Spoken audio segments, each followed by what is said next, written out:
yarajikola nga buli mu ategedde trying a program nti kulosa kaningira kukola program ngeri musical naye olwekuba nti corporate yannemesezza okuba nti nkola videos olw'ensonga nti tulina ekizibu mu Uganda tetumanyi ani atwala music wa Uganda yamweddiza oyinza okukola video olinajja nawe ku Facebook tuwakozesa oluyimba lene nga tesi family ya muntu oyo nga muntu buntu yatwala corporate ya music oyo nga tumanyi ngere mu ebintu bivuyo music industry ne tubanga ekyo twakivudde kutugenda kukola no program yaffe nobolo olwabwe naba mafundikidde video eno ngenda kwata oluyimba olwo luteekeyo ku Facebook account yange ne page mujjadula bulungi nnyo enyiba zinadde mbagambe ngenda teyakulwa basudde olwabasi junior part 2 olwakuba nti corporate mu Uganda tumanyi ani goyinza kusaba ate nga buli muntu ayina oluyimba olwo ateeke ayisobola odduwaabira ne tugamba nno katukireke tujja kola kye tulina okukola mu budde obutuufu yensobola nsonga kisigenda nakyusiza nekola no mu program ge ya bulijjo alright bwenvaawo nga maze okubatuma okundetera abantu abo njala kusooka kwebaza nga sinagenda mu maaso njala kwesenda kikemu okusookera njala kubaza mwenna bannayuganda baagala enkyukakyuka mwebale kubanga mulemeddeko abaposting abasharing abakomentinga namwe mbagala nnyo n'abalwana entalo gyettaba mubale nnyo kulwana ntalo kubanga ffe ebiseera ebisinga tetulina budde bulwana nnyo ntalo ate entalo zibaira nnyingi nnyo tulwaniriza gavumenti tulwaniriza bloggers tulwana entalo z'abakigwa entalo nnyingi nnyo kati tetusobola kubeera buli wamu ne mubale kulwana ntalo gyetutabeera n'abasharing n'abaposting mubale nnyo mubalire ddala kati bwenvaawo nno njagala kusooka kuyisaawo obulango buno bubiri then twolekere program ngenda kusooka n'akalango ka struggle kano mukawulirize bulungi nnyo akalango kano ka struggle kensooka nako then tulyoke tugende ku kalango akokubiri akalango kano kagenda eri bannayuganda mwenna abawangalya mu ggwanga erya Bungereza mumpulirize bulungi nnyo akalango kano konna kagenda eri abawangalya mu ggwanga erya Bungereza kasoma bwe kati okusookera ddala ngenda sooka kwetondera abatuwuliriza mwenna siri bulungi eddoboozi lyange nafunyemu kisenyiga bakiyegu n'ekifuba eddoboozi lye nteri soundinga bulungi bateryogera bulungi namu ekifuba ne senyiga kati awulira eddoboozi lye ng'olulya lisaakala ninga ali mu nsuwa mayinza obutakuyisa bulungi naye tujja kgendera okubanga tuli mu winter senyiga akwata buli omu n'ekifuba kikwata buli omu so mujja kunsonyiwamu ekirowoozo kisaakaala era nzitera nnyo okunywa amazzi n'endika caayi yensonawo kikambugumye emimiro kale mujja kunsonyiwa olw'eddoboozi eryo katandike n'akalango kasoma bwe kati the People Power National Platform UK amaanyi g'abantu n'ekibiina ekigattiramu ku lw'abantu ekya National Unity Platform mu ggwanga erya Bungereza People Power / National Platform demonstration okwekalakaasa the Uganda High Commission Uganda House 58/509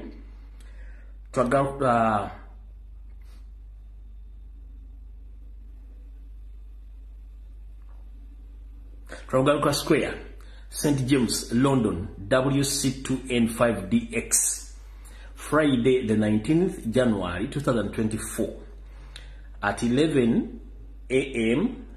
up to 17 in the evening at 17:30.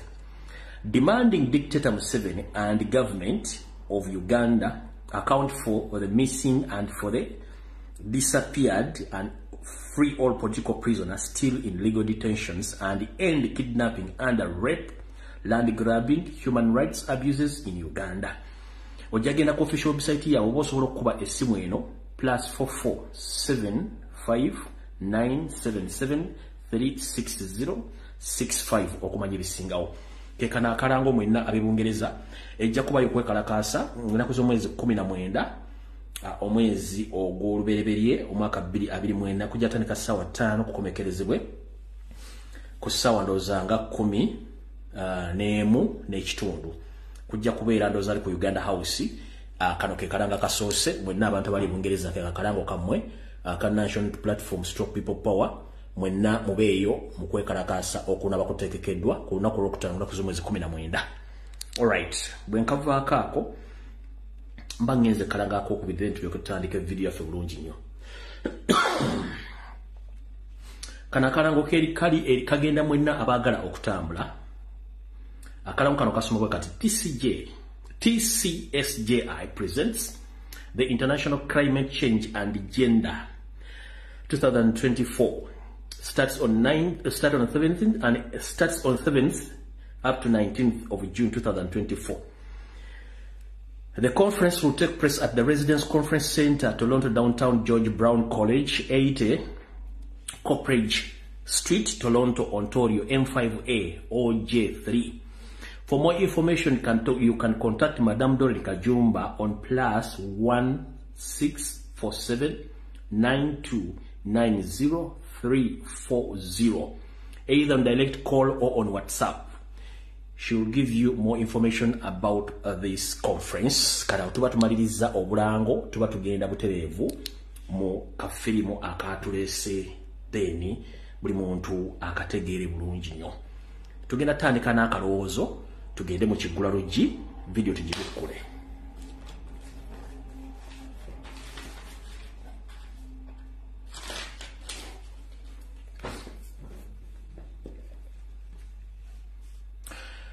Ekigula Luggi kya leero njala kigende buli munnayuganda yonna gy'oli. Oba oli Mamboka, oba oli Maserengeta, oba oli Masekati, oba oli Bukiikaddyo, oba oli wa wonna wooli. Ekigula Luggi njagala kikunyumire, naye katusooke n'akalowoozo nga bulijjo, tusembye Ekigula Luggi, tutandike video eba yatuleese. Akalowoozo kano ak'olwaleero njagala kagende eri omukulembeze wange omulondo Bakyagulanyi Ssentamu. Sebo nkutumiddeko era nenkulamusaako, nsaba bakusaliremu akalowoozo kano akaleero kakusange wootudde ng'onywa ekikopo ky'ekyacaayi ku ntebe y'olugalaamirizo, ompulirize bulungi nnyo obubaka bwange butwale nga bukulu kubanga buvudde mu mutwe gwange era buludde nga buli mutwe buntambuliramu mu kalowoozo ka leero. Omukulembeze omulonde Bakyagulanyi Ssentamu, akalowoozo ka leero nkakuweereza ng'omukulembeze omulonde. Kansubire nti olw'obusanga nga bulungi nnyo ate era bukukke obulowoozeeko. Akalowoozo ka leero katambula bwe kati. Kagenda kuva mu njogera egamba oba bannamateeka gye bayita nti omusango omukadde gwe gukuwa empoza. Mu kalowoozo ka leero kagenda kuva mu nkola y'abannamateeka. Wepone kkooti batera okugamba nti omusango omukadde gwe guwa omupya empoza. Lwaki omusango omukadde gwe guwa omupya empoza? Bwe tubeera mu kkooti z'amateeka ebiseera ebisinga abalamuzi baba bagenda okuwulira emisango ne batuuka mu kaseera k'okusooka okutyemula ensala.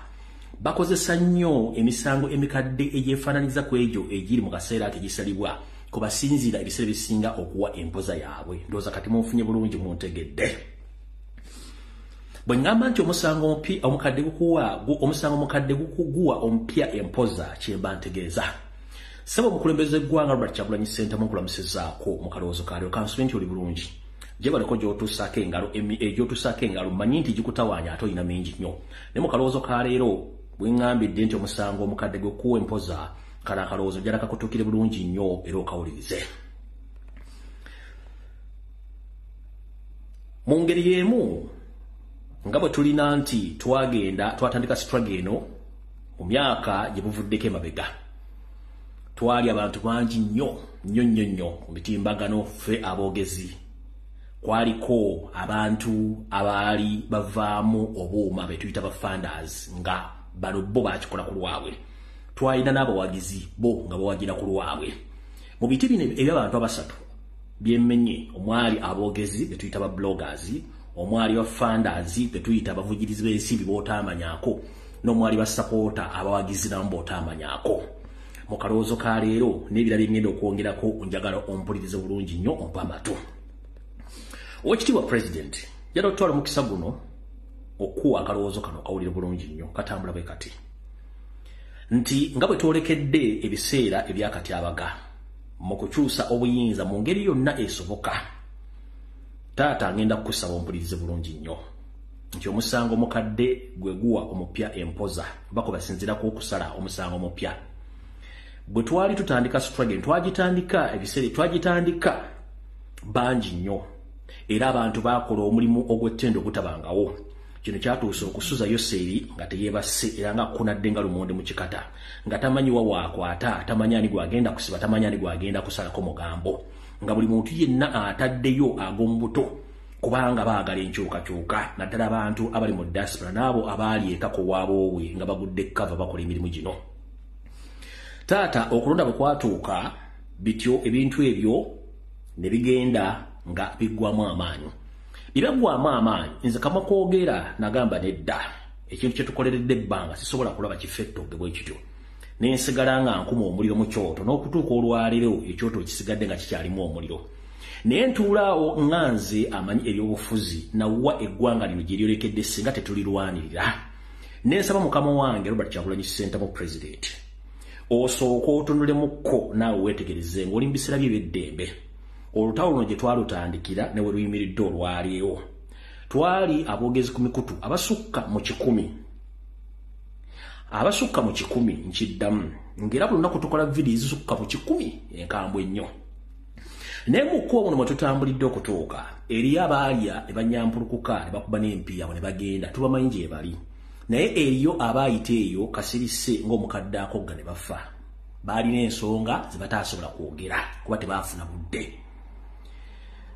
Mu kkubo erimu twalina abafugizi b'ensimbi bo nga bano ekiseera kyatuuka ne baggwamu ag'ekisajja n'ag'ekikyala naye tebaafuna budde bwa nsonga zaabwe nabo gye bali basirise.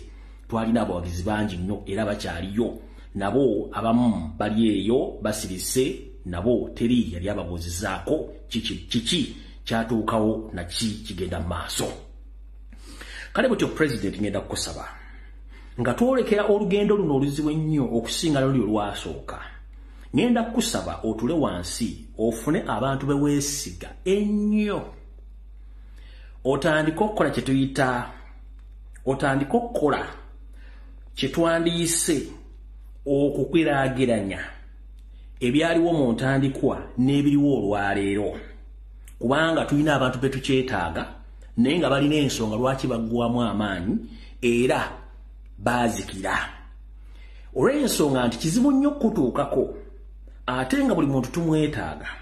Taata ngenda kukusaba oddemu otuule otandika okuteekawo enkola ey'okuddamu okuwuliziganya n'abantu abamu wabamanya abamu tewabamanya osobole okumanya abantu bano omulimu gwe baakola wa bwe baggweramu amaanyi kiki ekyatuukawo kiki ekigenda okuddako omanye nti bw'onoowuliriza abantu bano ojja kwekanga ng'ekituufu okifunye ky'obadde tosobola kufuna. Kiki ekyaviirako abantu bano abamu okujja mu struggle enta abamu okusirika ng'oggyeko abo abaanyangu be tumanyi. Abantu bangi nnyo baagala ensi y'okukyuka naye mu lugendo luno baafunamu ebyekango bino nga tebaasobola byogera ng'ate nakati biyinza okuba nga ebizibu ebimu bye tuyinza okusisinkana mu lutalo luno tugendamu. Taata ngenda kukusaba ekigambo kimu. Tugenda mu lutalo zisabyalo naye obwato bufa magoba. Saagala ebyali mu ntandikwa ya struggle yasooka ate era betusange mu struggle ey'okubiri gye tusuubira nti egenda kubeerako okulya n'okukomba essowaani. Ngenda kusaba otwale obudde otandika okugeraageranya okunoonyereza bw'onoowuliriza abantu bano benjogeddeko nga batandise okusongera omu ku omuntu ono yali mu struggle n'ekyamusiza tetutakimanya. Taata ogenda kumanya by'otaamanya ate era kigenda kuwa okutegeera n'okuzuula lwaki kiki nsonga ki lwaki abantu abamu bajjamu enta ng'ate baali baagala enkyukakyuka. Kino kigenda kutuusa okumanya ebintu by'otaamanya era by'olina okumanya nga tebiyinza otuviirako ekizibu kyekimu. So omukulembeze ngenda kukusaba tuula weetegereze. Nalina babbulooga abasukka mu 2 bali luddawa tebaliiwo. Bano abaalya ne banyampuluka ne bafuuwawo bo bamanyi naye abalaba otalabako sooka obuuze bano bali luddawa era onoonyereze. Noonya ku bantu bwe bagga nti gundi ne gundi bate kuba President njala kuga nti abantu batunda n'amayumba nga batunda ne policies abokufundinga struggle tewabamanya ne balinda samwe baatuuka ne babeera nga bali stranding nga tebamanyi kyakuzaako awo nabo gye bali. Eri abawagizi nga yasulanga teyeebase naye nga kati yakoma mu kkubo kuba teyategeera gy'alagane gy'ava naye nga eri abakanga weebiri era tebinakolebwako tebikoleddwako tebifunye solution. Kati ne bwe tugenda mu struggle eno kijja tuwa obuzibu nnyo okulwala olutalo luno dutuuse okuggyako nga ssebozzeemu n'okola okunoonyereza ggwe ng'omuntu. Kubanga omukulembeze yenna atwala obuvunaanyizibwa abeera n'amatabi agamuwa lipooti ku buli kintu kyonna n'amanya kikyagenda okukola. Mukama agenda kukusaba nga bwe waduumidde mu kaloozo ka leero osooka otuule omanye gye twatandikira wawe tuli ne wawe tugenda kubanga twagala kwewala ebimu ku byatuukawo mu kkubo nga tutambula bireme kutuukawo wano we tulaga essaawa zino ke kakabadde akalowoozo kange mukama wange akaleero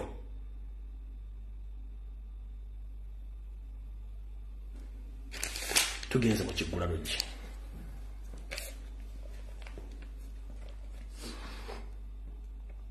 ekiggulano gye kyaleero njala kigendere bonna Uganda yenna okuva mu Maserengeta mu Mambuka mu bukiikaddyo ne mu Masekkati kansube nti baganda bimuli bulungi mu kiggulano gye kyaleero ngenda kijja mu lugero lugamba nti lubalembera nga n'embiro kw'otadde ataala okutambulira kusibira y'amenvu njala kubajjukiza bw'oba oyagala omuntu okukuyamba olina kusooka kweyamba gobanga oli oyagala enkyukakyuka by all means njagala omenke toddamu kuwuliriza bibooziboozi by'abantu bikumala mu maanyi njagala omenke tugenda kulwana buli kimu tugenda kijjayo okulwanyisa Museveni mmojjako naye tulina okukyusa mu style tumenke era tujjeyo n'ebikolwa kubanga Museveni bwe yali ajja mu buyinza yakyusa kye bayita diplomacy nazza ebikolwa mu nkola n'atandika okukola actions tulina okumenka ku guno omulundi omuntu akusinikira oba talina kusinikira mulage nti wano tebasinikirawo period okitegeera ne bwe tunaagamba nti tugenda kukozesa buli kimu ekyetaagisa nga tetulina bikolwa tuba tumala biseera tutya ngenda bawo kuba ebikolwa birako nti bannabyabufuzi be tuyita ba politicians titubasuubira nti bagenda tuyambako mu kujjako Museveni bali well comfortable wawe bali gwe munnayuganda obuyinza buli mu ggwe article 1 of the constitution tebuli munnabyabufuzi is just a servant muweereza naye gwe amuweereza ofuna service Uganda bw'ogira bweyina okubeera nti nedda waki teweddiza buyinza bwo obuyinza bwogenda bweddiza otya ng'ovuddemu akatengo munnabyabufuzi mulabe nga Mystic Call eya Public Telecom ekikondo so se ya mobile phone ya smartphone gwe kola ky'olina okukola ekiri mu mateeka ago tutandise tutya mu kiggulano gye kyaleero Museveni Yoseri is a smart criminal mkiddamu mu kiggulano gye kyaleero Yoseri tibahabula tabasitula mutani wa kale kyensente tumuzizide nsanga bisibe is a smart criminal ye muzi w'emisango omulongoofu eyeerongoosa naye nga muzi wa misango I'm here to inform the public and the international community that the current dictator of Uganda, Museveni, he is a smart criminal. He uses his personal lobbyist to clean his name on international level by using the taxpayers' money. Omusajja ono omuzi w'emisango eyeefuula omuyonjo akozesa ensimbi w'omusolo okulongoosa erinnya lye okwetoola ensi yonna ng'awenguzi. Bulijjo baga nti abazungu tebalya nguzi no omuzungu ali enguzi ne tebagirya direct abayita mbale babayita ba lobbyist yasitula ebbaasa okuva Museveni agitwali abasajja katojja kumanya zaavudde ludda wa bwe batebakikola kati njala kuga magulu meeru yenna waali yakowadda Yoseri magulu meeru yakowadda Yoseri naye magulu meeru tasobola kuva mu America tasobola kuva Canada mu Europe wa Bungereza ajja lume Yoseri direct no magulu meeru agenda kusinziira kukuyayaanaako ne resistance n'amaanyi g'otaddewo alyoka gye yeetabe mu kuyamba gwe kubanga Museveni takyalina kyabagamba ne kati gwe bw'otuula ye ng'alina balobisiti ng'abalaga nti mugezi era buli kimu akikola kitegeeza nti omuzungu tagenda kuvaayo lubalembera nga n'embiro kw'otadde jjajja bw'oba oyagala change leka kutunuulira Museveni ng'omutunira ng'omukulembeze omutemu kye bamukolako eky'obutemu kimanyi temuddamu kutunuulira basajja abo ng'omutunira ng'omukulembeze bano batemu yaakutta n'asirika n'akiteeka mawuli n'abeera clean enough n'asirika ng'ekitaliiwo awamba abaana n'abeera ng'okuwamba okutaliiwo owulira atta n'abeera nga asigwa setaliiwo era n'abagamba yabakyuse n'obagamba nti bano abazungu the Europeans they will not come to help you.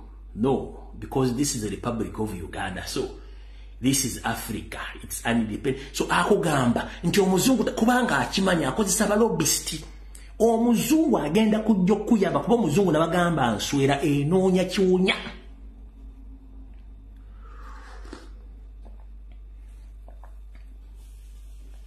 Nkiddamu omuzungu nswera enoonya wawunya. Enswera tebeera wakikola ki watukula. So nga ate bannabyabufuzi ba politicians mbwa za ku kyalo zinoonya kabalaza kasiimuule.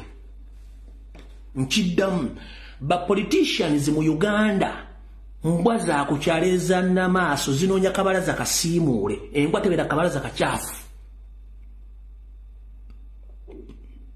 Okitegedde? Kati y'omuzungu anoonya wali kiwunya wajja kati gobo noolinda nga ye Museveni akiriininga. Gosudenti omuzungu agenda kujja okuyamba. Tekijja kusoboka. Tugenze e Libya. Abaatandika olutalo lwajja ku Gaddafi omuzungu ajje. Baali ba Libya nga batonotono baanalekera mu bugabuga eyo okwekyanga. Ne kigenda nga kitambula. Kyova olaba n'omugenzi Muhammad Gaddafi baga nti those are cockroaches. Ekyava mu cockroaches biyenje bya muziika. Sudan Omar el-Bashir yaga nti those are mosquitoes. Ekyava mosquitoes ali ludda wanamawanga amalala. Kati Museveni wabayita emmese n'abayita idiots akimanyi. But let me tell you this. Museveni n'akabinja ke tekuli muntu asobola kukkiriza kufiira mu ggwanga Uganda ku bibogagga babbye nibogagga balina mu nsi z'ebweru. Omuzungu ajja wali kiwunya tayagala wantu wali kirini yagala kiwunya kati gwekera ku machamu ekyange mujja kula nti omuzungu yakowadda Museveni. Naye nga mukyamulekera chance nga temusobola dde okwekalakaasa okulaga amaanyi gammwe kitegeeza nti Museveni akyatufuga. Ate nakino kankibabuulira. Temusuubira nti mugenda kukola demonstration mu Kampala wokka ebeera countrywide demonstration gyetandikira. Bwe kyabika Embaale, kyabika Ejjinja, kyabika Erira, buli wamu kirina okuba nga kyabika. Kino kiba kiwa ebbeetu ffe kennyini abantu abasembayo okukola ekikolwa ekisembayo mu Kampala tuba tutekinga over. Nga tobeesinze nti tubeesinze mu Kampala ffena wanu targeted mu Kampala nowhere. Kubanga as we speak right now, economically Museveni is doing bad. Tayina ssente esobola kufacilitatinga forces kuzidispatchinga kwetoola ggwanga lyonna. Ate nga ne forces zasindika ode mulimu balitadi generals, balitadi arm officers, police nkoowu, bonna bakoowu, ne SFC part of it bonna bakoowu, intelligence talina. Talina ssente esobola kufacilitatinga lutalo kebere one week emu kebere demonstration tasobola. Just muino kisoko kimanya nti mu kitundu gundi waliwo omuntu gundi asobola okulemesa. Surgical operation musale ekiwundu ekivaawo lwe mujja okukola ekigambo ekyo. Kati musuubira nti mugenda kutuula butuuzi nga ye Museveni akyakozesa abali b'enguzi abazungu okusasula ensimbi abazungu nga mulowooza nti ye agenda ba obuyinza nedda. Omukulembeze yabagambye saawa yakwekyanga saawa yakwekalakaasa. Lubaala embeera nga n'embiro kw'otadde. Sawa ya gwawulira nga okoye sawa ya kumenka si sawa ya kudda mu bintu byakwetulako. Mbagaba nabyabufuzi mbwaza namaaso zinoonya kabalaza katukula mbwa tebeera kabalaza kaddugala. Kati bannabyabufuzi baffe awo tuvuddewo kigulalo gikiwedde. Twagala tandika video yatuleese.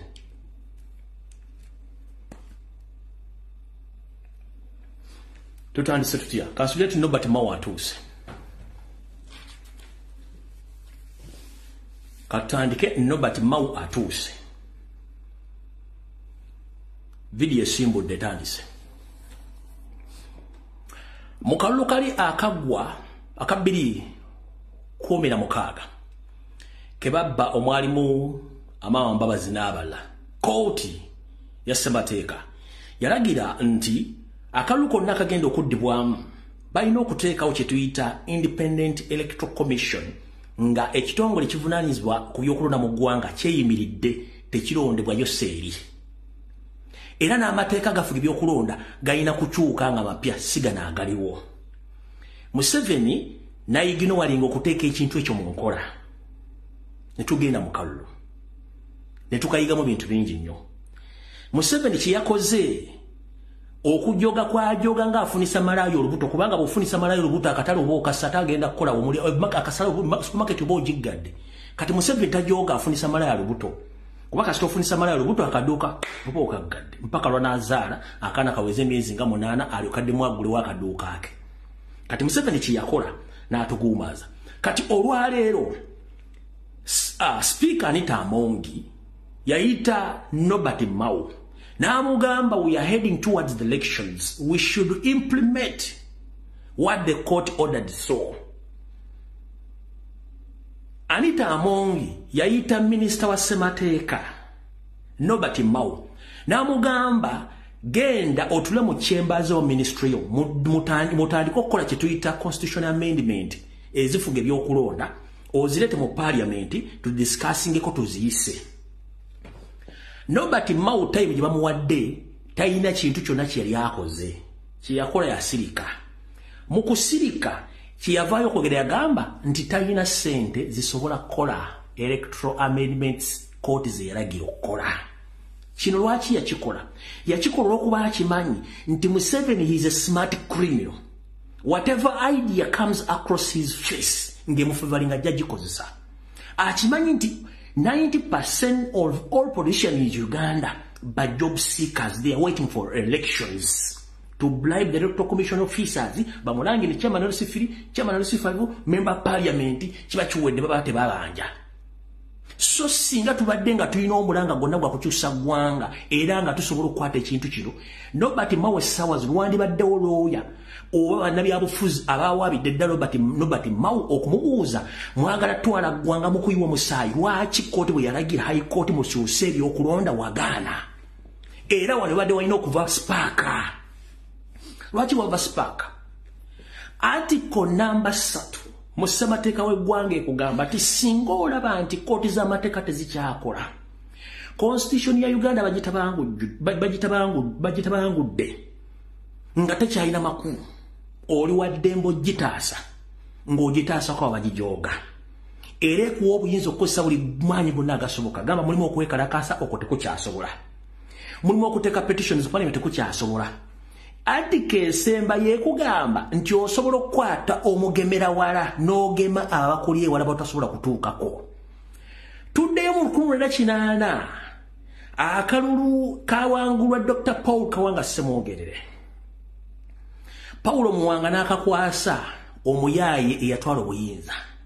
Museveni teyaliimu naye yagenda mu nsiko ng'akozesa article 3 ng'awakanye yava mu kulonda. Ng'akozesa article eyo namba 3 ng'awakanye yava mu kulonda yakwata mundu n'agenda. Teyeekalakaasa, teyeekalakaasa yakwata mundu. Kati olwaleero bw'abanga high court yagamba nti teri kudda mu kalulu konna nga temukyusizza amateeka ga byakulonda. Nobati Mau nga bamugamba agenda akola amendment azirete mu parliament ba discussing eziyite n'agaana. Kitegeeza already article 3 eri activated. Okitegeera bamemba parliament mwali badde mwekyanze dda nga mpetitioninze Mau electoral commission nga magitutedda mu kooti kubanga terimu existence eri out of law. Nchiddamu the current electoral commission is out of law because the high court or the constitutional court ordered to amend all the electoral reforms. Kati ongambo otya walonze chairman wakachiko byokulonda nga akalu akawedde mu public domain results eza 225 teziri mu kubaza agano okubalansinga. Nolonda Kibirige Ssebunya mutabani wa Kibirige yatuga tuli enkima nga wa NRM mwasiba ku CBS avuma Kyagulanyi. Nolonda kone kada wa NRM nga n'amateeka constitutional court geragira gaganya okukolebwa bagwanga kikyemba gambye nti mwetuuleko nga mmanyi bannabyabufuzi mbwa za ku kyalo zinnamaaso abaagala akabalaza akasiimuule teri mbwa eyagala lubalaza luddugala genda oginoonyerezeko mu old history embwa zonna zeeteeka kabalaza akasiimuule. Kati bannabyabufuzi bano bandibadde bagenze ne bawaabira Mau ne bawabira parliament ne badda mu constitutional court ne bagamba order gye mwawanga tebagikoze akakakiiko tekaliiwo era byonna bye mulimu njagala bagamba nti kati article 3 ebeera triggered nti buli muntu olina okukola kyolina okukola. Awo tuvuddewo tugenze ku nsonga endala.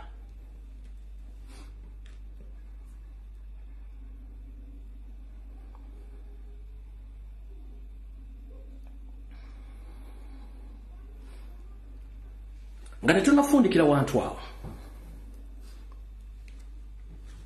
buno bubaka omukulembeze bwe yawadde mubuulize mwenna. Olwaliro ebigambo byange njagala bisimba okubakunga kwekyanga nza tuli wano kubakumamu muliro kwekalakaasa. Tuli wano febe mulaba kozi ng'omukupa obudde nabyega naye tuli wano bakumamu muliro kwesanga. Nanga obomulala ayinza otukuotinga n'agamba oke baba bazze omusango badde bakumamu bantu muliro ye muliro kwekyanga kwekalakaasa mu mateeka. Njagala okubajjukiza mwenna bannayuganda nti kazi omulama gwe tuliko gwa kusimba lunwe ku nnyingo namba 3 ya constitution. Mukiwulidde bulungi? Kyenayogera ku Lwokusatu. Kyenayogera ku Lwokumeka? Ku Lwokusatu. Kati gwali eyo yesaawa kyovula mbagamba nnyo kwata essimu ya buyonjo oteekemu ssemateeka y'eggwanga app kweri ku Google Store. Kweri giteekemu osome article number 1, article number 1 ne article number 3 ojja kutegeera. Mutegedde bulungi. Kati blaza oli mu Northern Uganda, oli mu eastern side of the country, oli mu central, oli mu western side of the country. Power belongs to you. Museveni is not the owner of violence. We can also become more. Chidam. Museveni is not the owner or the master of violence, as he says.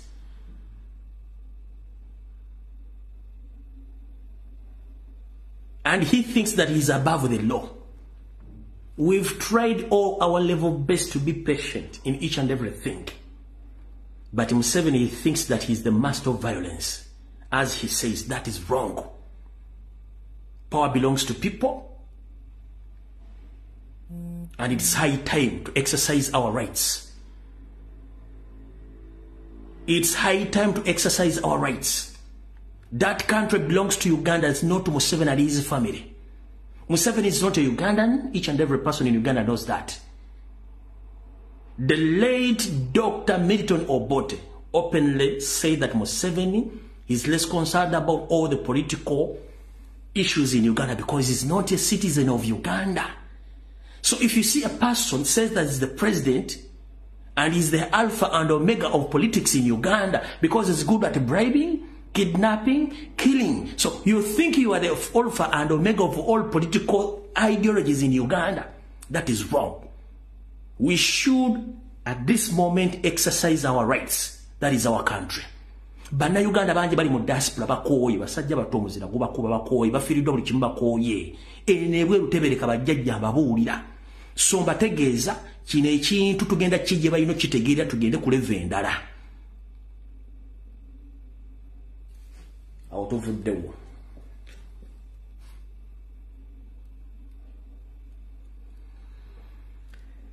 Kati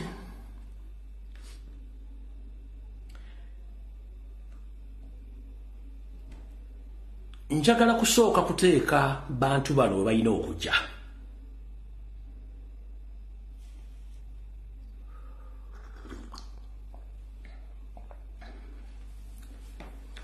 Njala sooka teeka abavubuka wano balina okujja. Bwe bakuwaana okudduka toyitawo opangisa. Abantu bangi babeera ku social media nga buli mwalina platform ye. Abali mu nsonga z'okweyambula, abali mu nsonga z'okuwemula, abali mu nsonga za vibe zaabwe, tetuyinterfere ngoba tetuyingira mu bintu byabwe. Tukola ebintu byaffe nga birina okuba. Ffe aboogera ensonga ezigasa abantu, twogera ensonga zino. Kati olw'okuba nti Yoseri alina ekizibu, nti anoonya abantu abalina ennamba ennene n'abakozesa okusirwaza abantu bannaabwe. Kati njagala kusooka kuteeka kirasi y'abantu bano ekika ekyo we balina okujja wewa.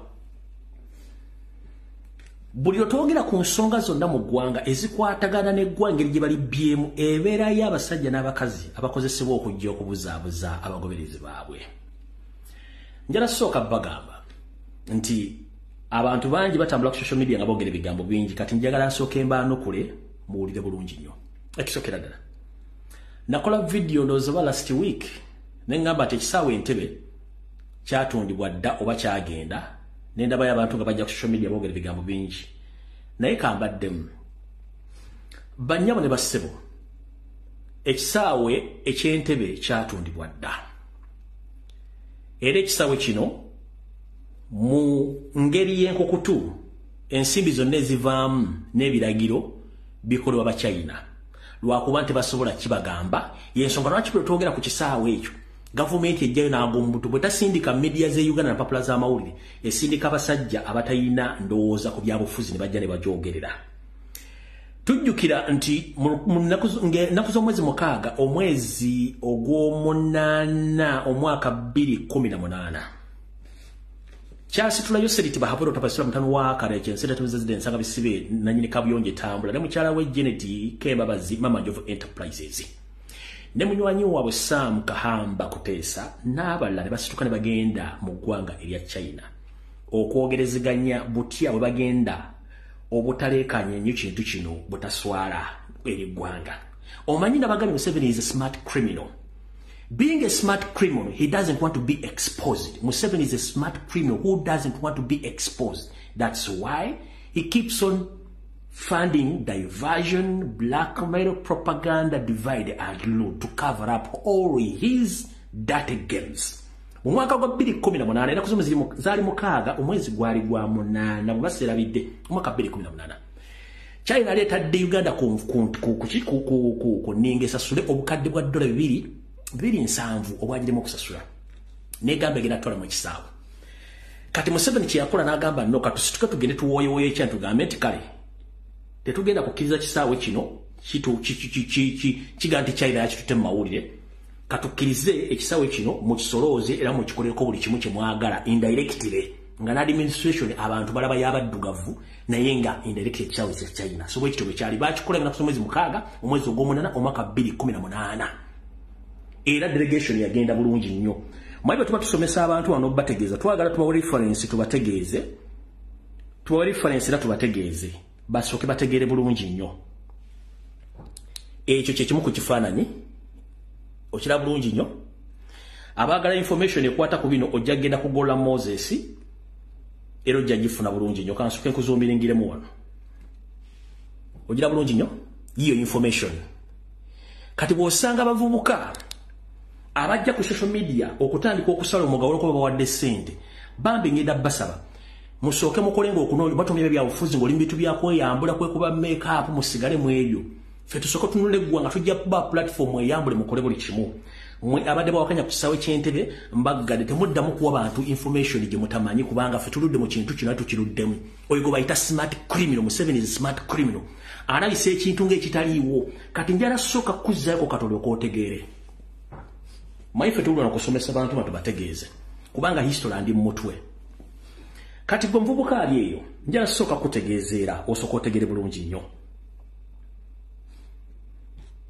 njala sooka kuzzaayo otegeere ensonga lwaki tuli bakaawuufu ng'omususa njala sooka kutegeeza osooka otegere bulungi lwaki tuli bakaawuufu ku ggwanga lyaffe ekisookera ddala eggwanga Uganda terina kintu kyalyo ku lwakyo. Ugandans, we own nothing and we have nothing. Banna Uganda tetulina kye tulina neggwanga terina kye lirina ebintu byonna Museveni yabitunda dde yabitwala kati gwe bo yabeera ku social media ng'oyogera bitakwatagana nga tomanyi ggwanga bwe litambula baba nkusekeredde kubanga ojja kutomera kansoke nkuzza katono. Government ezaayita zaaleka zitekedde eggwanga nga buli kimu ngenda kuwako ebintu bitono nnyo obitegeere kansoke nkuzzeeyo ku bintu ebyaliwo bitono kuba tulina obudde butono nnyo. Twalina Uganda Commercial Bank gye bayita UCB ekizimbe mukimanyi bulungi nnyo. Ekizimbe ekyo Salimu Sale yakitwala n'akiwa Kalimuhirigi n'akiteekako erinnya lya mukazi ogwo bayita Cham kati bakiyita Chamutawa. Tekitujjaako history waffe mu memory nti ekizimbe kya Uganda ne bakikyusa amannya nti kyatuusibwa. Kati gojja sanga mbata ntegende tugenda ku Chamutawa musibi kizimbe kya munna kizimbe kya ggwanga lya Uganda era kiri owned by Ugandan government olwokuba nti baakitwala kikyusa erinnya. Tugenze ku Uganda Dairy Corporation eyatundibwa nga Museveni kennyini ajeguza ne family ne bagita kati Fresh Dairy. Tekitujjako mu memory Uganda Fresh Uganda Dairy Corporation kyali kitongole kya ggwanga Museveni n'akyeddiza Fresh Dairy. Tubajjukiza njagala mutegere ebintu bino. Twalina Uganda Hotels ng'abaana bonna abasoma hotel management and catering bonna bafuna emirimu Uganda Hotels. Mu Uganda Hotels mwe muli hotels no wammanga. Omuli Imperial Botanical Hotel Entebbe. Omuli Grand Imperial Hotel. Omuli Equatorial Hotel. Omuli Hotel, Omwai Hotel jibaita kati muita Serena wali waggulu. Ne hotel endala zonna okwetola eggwanga zonna zaatundibwa ne bazizza. Okitegeera kati Uganda ng'eggwanga terina hotel. N'otunnya Sudiri gwe muyita investor ng'ali mu budget ya investor mulamba ajja atya mu budget ya Uganda yale ya after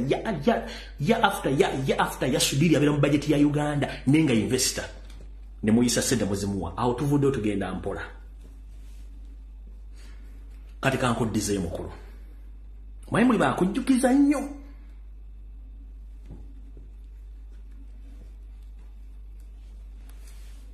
Omanyi alina ekyapa ky'ekisaawe ky'Entebbe kyonna?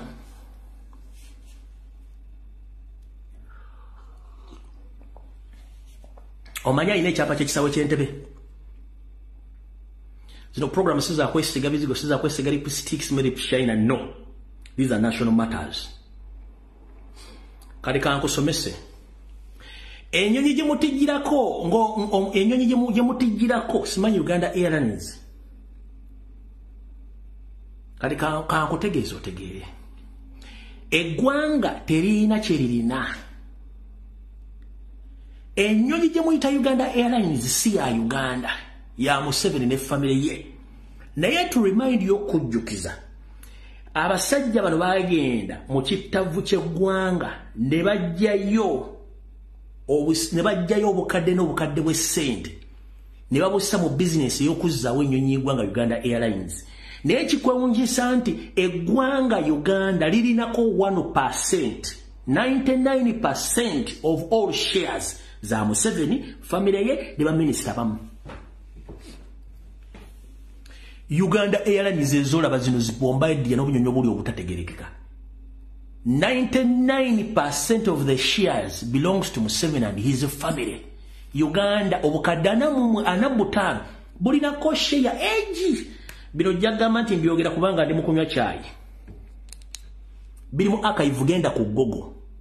Byatukane mu parliament babuuza amatako kasa Byatukane mu parliament babuuza amatako matako kasajja ni minister Matia Kasajja wa finance bambuuza kijja kityanga sente zava mu national treasury okugula ennyonyi. Atenge ennyonyi ba shareholders bannyinizo bayina 99% of the shares nga Uganda ng'eggwanga tulina share emu. Matia Kasajja yagaana okulambula ensonga zino. Kati gwe muvubuka ali eyo, munawo omukyala ali eyo, mubeera ku social media balimba. Uganda obukadde 49 obwanna Uganda muyinako share egi kwe Uganda Airline.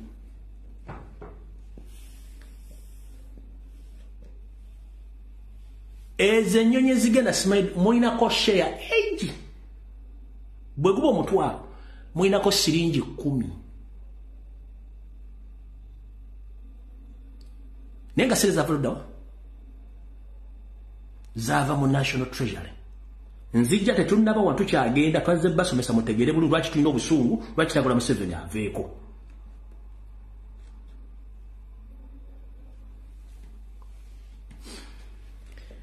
Yoseri Matia Kasajja Parliament ya Uganda bakka mu ndyanga z'eggwanga ne bajjamu obusiriivu bubiri mu obukadde 600. Ogenda okugula ennyonyi ezo. Obusiivu bubiri mu obukadde 600 ogenda okugula ennyonyi ezo.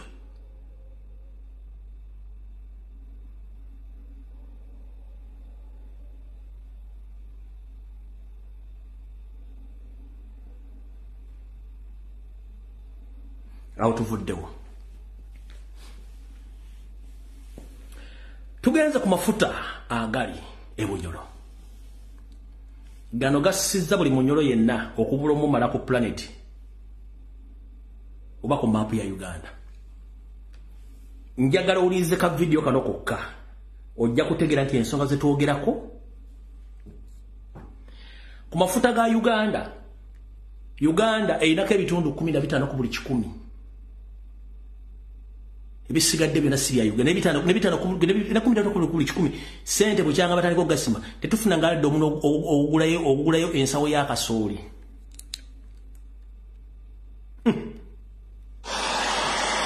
According to MPs, Uganda's interests in the East African crude oil pipeline may be at risk with the minority shareholding agreement, despite the huge capital investment. Uganda only has 15% shares. Total has 75%. China National Offshore Oil Company Sinopec 8%, while Tanzanian Petroleum Corporation holds 5%. However, Minister David Bahati and the directors of Uganda National Oil Company UNOC insist that the 15% shareholding is a cabinet decision under the guidance of the president. The oil is, can I call it ours? We are the owners of the oil. The oil has to be transported to the coast. So can we have other people own a pipeline with us having any stake? And when you look at our minority shareholding in this, government may even be subjected to a call on its shares, and at a certain point we may end up with none. As if one has 72% Yes. of the shareholding Yes. for all substantive and qualitative decision making in that company, is the owner and can take any decision. Now the project capital. Kati ensonga lwaki tubeera bakambwe nnyo ku video zino n'okubaga tugenda kumenga kwe kusanga obuvubuka ku social media nze ne bwe nakasa singa mbadde ku ground obuvubuka mba nabukubyekubye eddempi ne buyiika windows ku bintu by'okusinkira mu bintu by'eggwanga muli ku mawanga muzunga mulinga mizo zimusula mu bed space musula mu bikunga ensi erina buli kimu Dubai mu myaka gye yali terina ade n'ekimu amini yagiwa n'obuyambi muli mu Dubai muli mu kusirwala nga Uganda erina buli kimu kati kino nyala kikulaga Ebunyoro abantu gye babagoba ku mataka nga kati bagenda mu concentration camps nga amafuta gasimibwa bananse taka bali bajjako gwokera okuvuma bagonyoma yasobola no batwalira emmere agenda abalabeko bananse nga bali mu concentration camps ng'oli omwoza ati zino ensonga za kusinikira mu manyo olwo Kyagulanyi ng'agenze Bunyoro okusinkana bananse nga bagobye ku mataka tibafuuka babomboze ku nsi kuno wulira.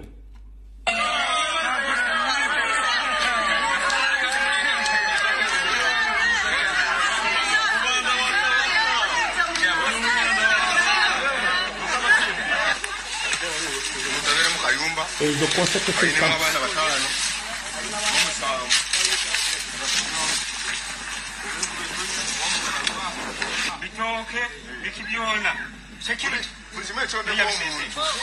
You saw that the European Union Parliament stopped the construction of the oil pipeline because of people that were kicked off their land. You are the people.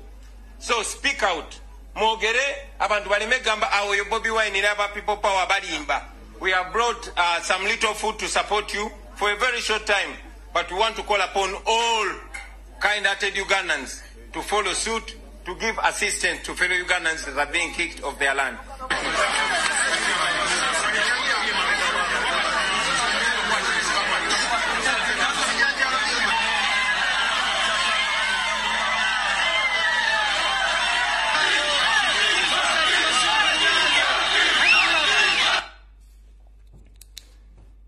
Zomu kitegedde bulungi ensonga ezo.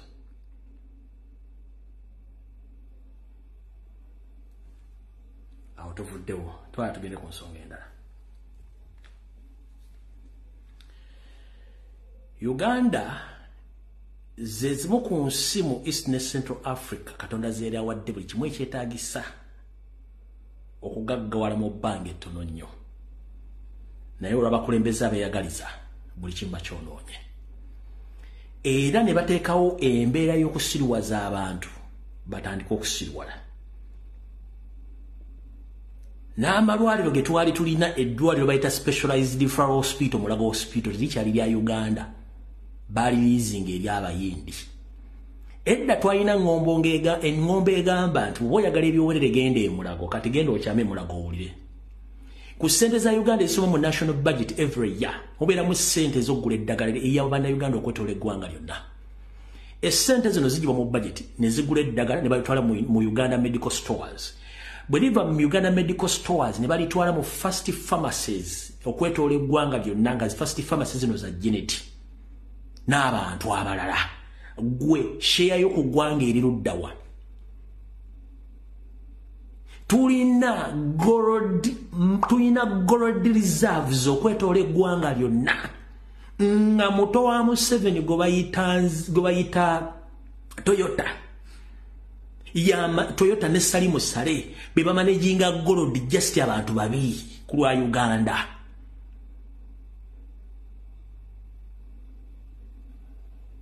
buli mwaka Uganda inofulumya tani 8 za gold njagala ombulye mu national budget gye baali basomyeko nga revenue esoma magoba gazo baali bagambyeko nti gold wa Uganda avudde mu ssente bwe ziti Matia Kashaja ali akusomeddeko budget naga nti mafuta ga Uganda ku 50% tufunyeko ssente bwe ziti Matia Kashaja ali akusomeddeko naga nti ku kisaawe Entebbe ekya Uganda ekitudde ku ttaka lya Buganda kwali kufuddeko omwaka nga ekisaawe ekikoze ssente bwe ziti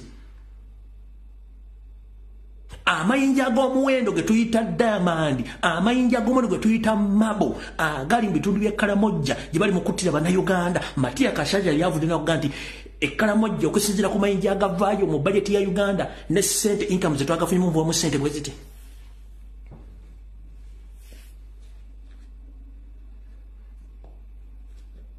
bali bakugambyeko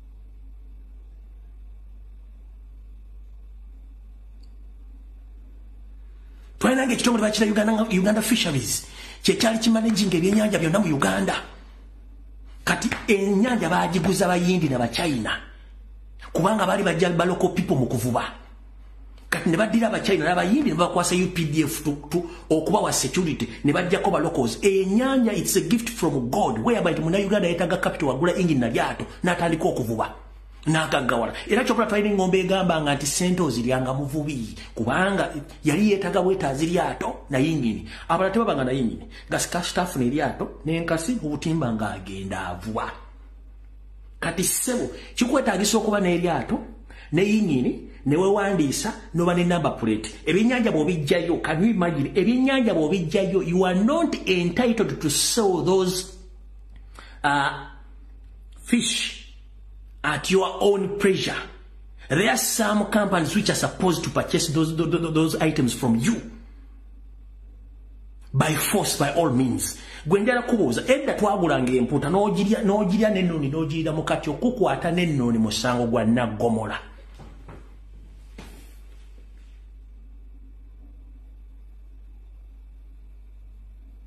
Okukwata n'ennooni musango gwa Naggomola. Ku nnyanja gy'abajjajjaffe gy'emirimu kalina gye yali yatuwanga emirimu gya bwereere okwetoola eggwanga lyonna kubanga Uganda kano yali yagiwa amazzi nga buli kitundu kya Uganda almost kirimu ennyanja naye kati UPDF yekontrolinga ennyanja ezo ng'eyambako abachina n'abayindi okuvubamu ebyennyanja nga tebabiguza abayindi n'abachina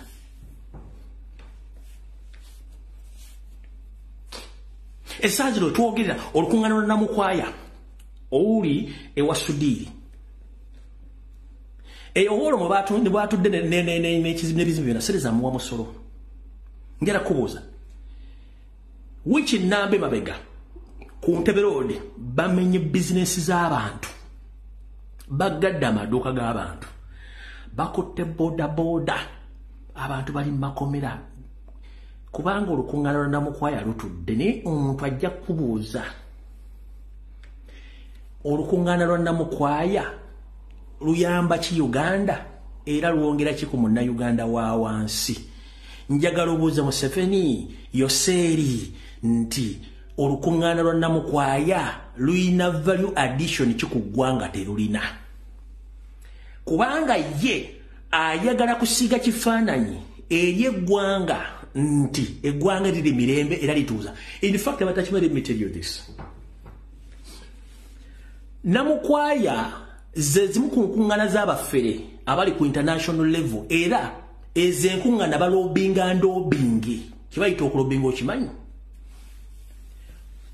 kwekulinga okukwana Museveni batula bafere bandabule batandika okunoonya enkungana eziri ku layini conference ene jeko wano nenge geno babuza conference ejjana egenda kuyamba kinga tewali kati ye system gye bakola ba making sure nti balobinga buli conference mekano kaba member parliament kano kaba speaker simanyi kano kabachi nenga mugenda okwetegereza nga Uganda ngegwa talina bufunde okujja kabali mu office batadde mu bintu byebufuzi so kine kintu bakikola nga bageza kubba ensindi z'omuwomuso nenga obuza sereza omuwomuso zigenda kuddira teziriiwo kati bana abasajja befula nti basoma nga tebasoma kanso kemba nnyonnyole. 1 economy y'ensi yonna etambulira kuba locals. Economy y'ensi yonna etambulira kuba locals tetambulira kuba foreigners. No. That's why the late Idi Amin that chased all away the foreigners including the Indians and he gave back all the business to black Africans, most of the Ugandans. He controlled the country almost for 9 years in the difficult times whereby Museveni and your regime and you and Flonasa and the other Kasasiro groups, you infiltrated. You fought the man, you blackmailed Amin, but he managed to lose that country using his own tactics by basing on the locals. Okuba business. Or did the economy of the foreigners, including the Indians and the Chinese. But indirectly, you among the investors. I'm here to inform the international community Museveni is among the investors because Museveni is a foreigner, he's not a Ugandan. Including his entire family, they are foreigners, these are investors.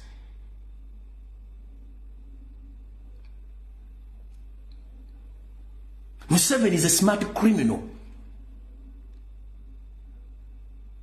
Museveni is behind all Indians in Kampala because Amin chased out the Indians and he fully paid all the Indians. But this gentleman, he camouflaged, he said that Indians were not paid. He called them back from UK and other countries to come to reclaim back their lands and their properties, but indirectly, he's the same person using such properties, land, and then he gets the money from the treasury and he repays back those people. But that is a decoy. We know this. It is on record, Chiriku record.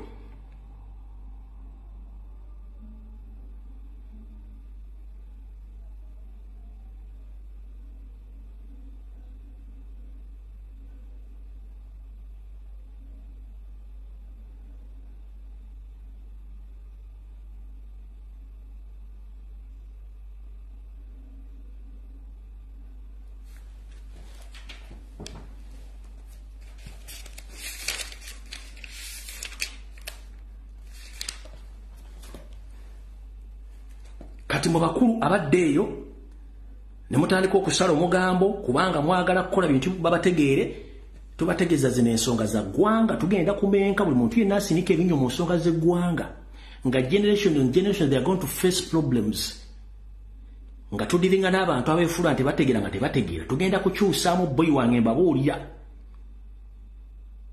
muwulira ebiranga ebiyita ku radio lumulooza nti byakusaaga wulira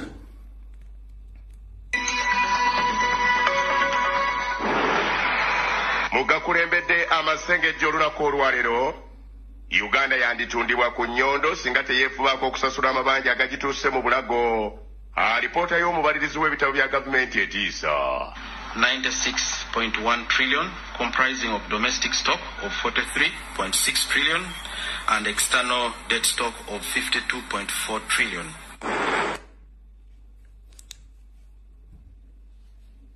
Ozulidde ensimbi ezo tuyina internal debts ge mabanja ag'omunda mu ggwanga internal debts external debts ge mabanja ag'ebweru w'eggwanga ge twewola agatali ganseemu babbiri kati external kakabadde bulungi bamukawulye bulungi nnyo kubanja gadde ebikibantu bayita internal debts ge mabanja agali munda mu ggwanga muno kati external debts ge mabanja agabeera mu IMF, World Bank, African Development Bank, asimanyi Chinese because ebitiafu kafakalanda yenna wulira bulungi nnyo njagala mugatte figure zino wulira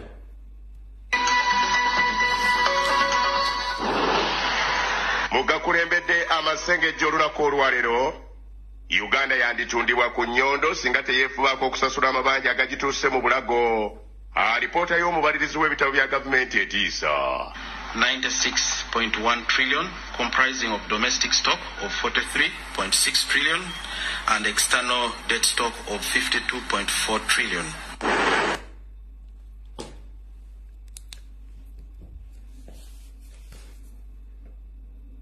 Kati gwali eyo obadde okimanyi nti kyali wange bakubanja miliyoni 2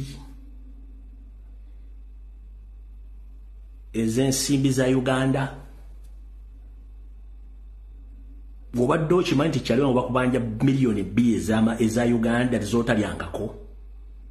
Miliyoni 2 ziba zoolekera okuweza dollars, ziba zigobereganya okuweza dola wakati wadinda kumala okulaba wano.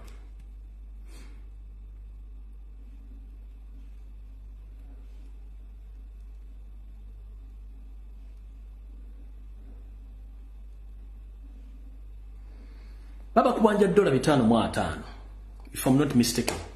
Owogera mu dola 6 ziba kubanja. Kati njera kubuuza muganda wange ali eyo. Dola 5 dola 6 kale katugende bakubanja dola kuba zigenda zeyonge kati tunavira mukungana na mukwayo ojja kuba oyingidde dola 6. Dola 6 ali olukutteko olumanyi. Oba weesula ddala ng'onywa walagi onywa akayaga onywa kiwa kubwa simebi kisebo tuba kubanja dola 6 kati va mu kayaga tulwanirire gwanga. Va mu kulya obukola tulwanirire gwanga. Va mu kwekuba makeup lipstick tulwanirire gwanga. Va mu bintu by'okwepicha ne busegu tulwanirire gwanga bakubanja dola 6 approximately tunavira mukungana na mukwaya. Dola 6 wali ozikutteko lwaki bazikubanja kubanga Museveni yazeewola ku lulwo nezikoledde kite ziriwo.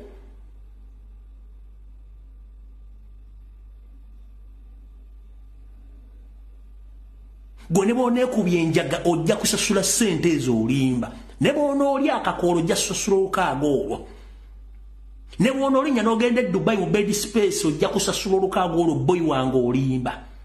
Ne boone ogenda mu America boy wange olukaaga ojja kusasula. Ne boone ogende mu Ngereza ojja kusasula dola 6. Ne boone ojja ne taxi ne boone okoloto ojja kusasula dola 6 olimba. Unless nga tujjeko ate si lukaaga lwokka. Zikyalanda kubanga omusajja ayaggayaga okunoonya ensimbi. Kati njala kubuuza gwe ali eyo agamba tebikwatako olukaaga luno nalwo bana balukubanja banagamba nti olukaaga luno terukwatako lujja kukwatako direct or indirectly. Kati ensonga lwaki essaawa zino obutasoma bulumu okuze ate kibi nnyo okufugira basajja basala obwayi mu mpale balina cow mentality nti balocals abakola day and night abatunda ekikopo abatunda kiro y'obu abatunda obuugi abatunda muwogo abatunda kasooli abatunda enkoko ku makubo abatunda chai eje tuyita pure economic point eya Uganda economy kwetambulira. Those are the final consumers. Those are the final spenders. I'm spending a cent without asking any question as to why I'm spending such money. Ojja mutwale mulabunga sente okugula ebbaluwa okuyingira mulabunga eya mitwale 10 agisasule nga talina kyagenda kwebuza kubanga ayagala omuntu we bamujjanjabye. Ukitegedde? Kati bw'oddira night shift economy nedde economy n'otandika okumenya emidaala n'okwata abatembeyi, where are you pushing those people? Abantu bano basindika luddawa. You are causing problems to yourself. Mwekulira kabazi kugulu. Buli lwoddira embwa ebadde esobola okweyigira n'ogiteeka ku muguwa n'otagiwa mmere lweneefuna obulungi weekutulira jjajja bw'etasookera ku baana bo ejja sookera ku ggwe oba ku baamulirwana.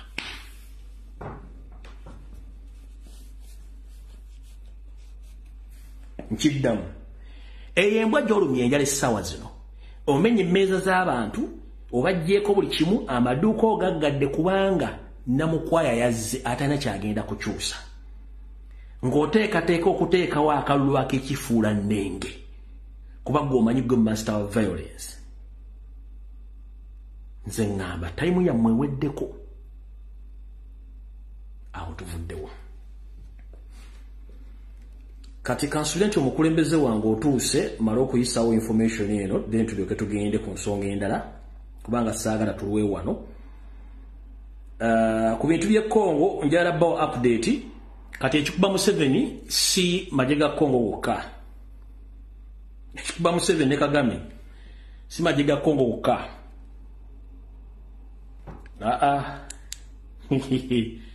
Kiwulire.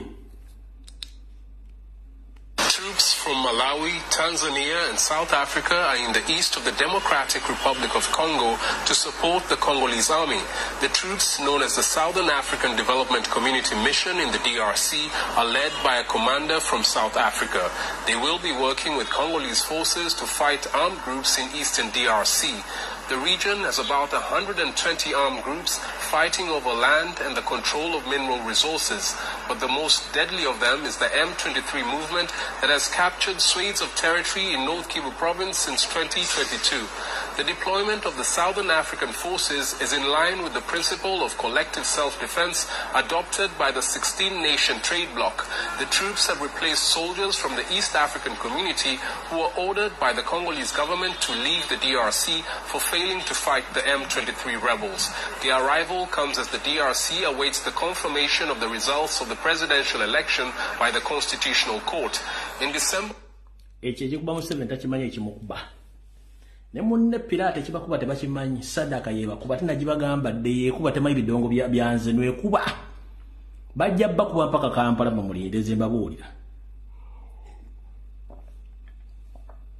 Kalika tugende omukulembeze mu information yentu lyoka tuyengere mu byaffe.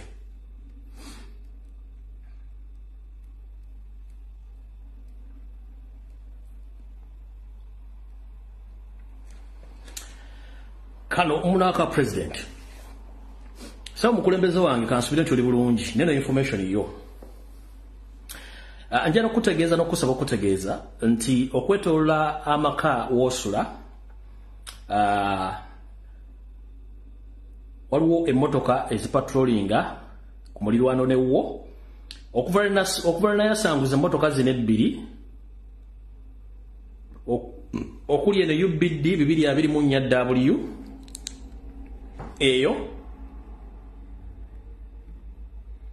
kati etambula kiro then neno UAH 796G enayo kati etambula kiro kati then waliwo akamotoka kano bakatambuliramu bakapatrolingiramu akamotoka kano kakika kya Pajero nako katera okulambula ekitundu awo wosula akamotoka ka Pajero nako njagala mukategeere bulungi nja drone zabe zinakatukira zijja funa ebifana byako bulungi nnyo. Kati omukulembeze njala kutegeeza mission ey'okukujjawo bajongeddemu ebirungo. Wetwogerera emmotoka eno eya Pajero esiiba erawunewo nga esiiba erawunewo era bw'ofuluma n'ekugobererawo nawe olaze mu Kampala wegendeze nnyo emmotoka kati ezikugoberera eza bulijjo. Kino kati kyavudde ku kulya n'ekituuka bakombera essowaani nga kati wetwogerera Lieutenant General Kahanga Muhanga akulya Muhoozi project kati yalondeddwa Museveni okukiikirira akabinja akatemu akalimu omuvubuka Amisi ayine byona ne banne okulabanga otemulwa mu ngeri yonna yono kati of course kati yatutte akabinja okuva lumaluna kubye lunamukubyemu bituli kati ono yatutte akabinja okukuba nti kati yakalidinga oyo kati tukyagenda mu maaso Kahanga Muhanga. Captain Amis ayine byona Kopolo Emerald Evans ne Kopolo Ezra Mugenyi bebasiibye mu motoka eno ey'ekika kya Pajero nga bali mu kulawuna okunoonya wawooli.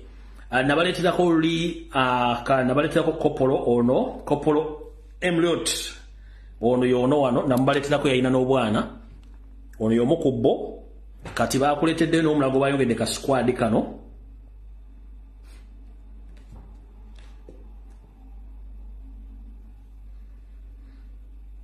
Ubayita Kopolo Ezra Mugenyi. Kopolo Ezra Mugenyi yono.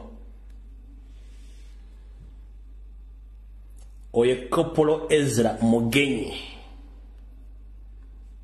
Kopolo Ezra Mugenyi, a Russia-trained assassin.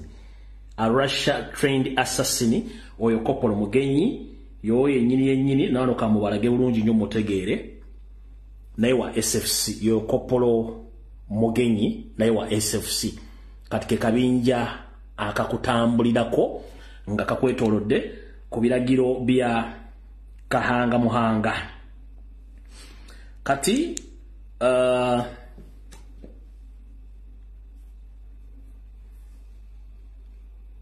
banamo nabasinga bupaletingira Kasenyi. Kansome enamba yono mvubuka. Kansome enamba ya Kopolo Ezra Mugenyi. Enamba ya Kopolo Ezra Mugenyi aine namba 2.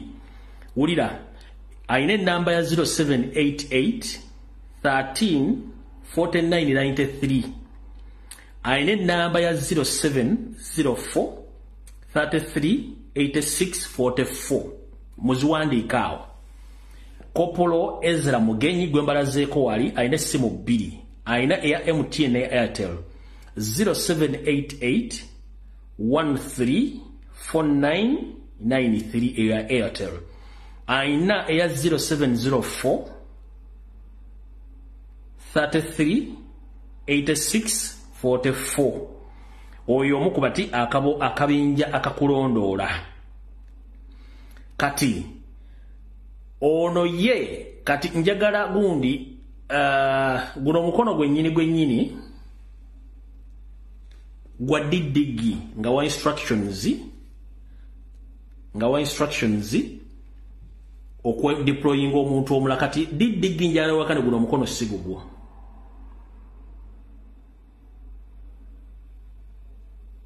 Gwene kojja omweta mwagala kutachagu njagala wakane guno mukono sigugwo. Ogwo sigugwo. Tugenda maaso.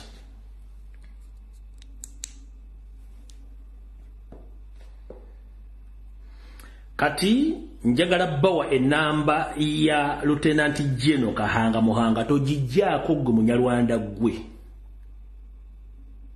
Enamba ya Kahanga Muhanga eri 0702 750 0501. Njis enamba ya Kahanga Muhanga eri 0702 750501. Mujiwandika namba ya Kahanga Muhanga. Mujiwandika wana ya Kahanga Muhanga. Muzaagala buli lunaku muzinsaba. Eya Kahanga Muhanga 0702 750501 ya Kahanga Muhanga. Yes, onajiwandise bulungi. Oyo Kahanga Muhanga kojja muhozi aba planninga okujjawo okujjawo Robert Kyagulanyi Center by all means. Mbabulidde amanya baani na kiki baagala okukola. Kati nina kyenjagala osooka bategeeze kiremu kye mutamanyi.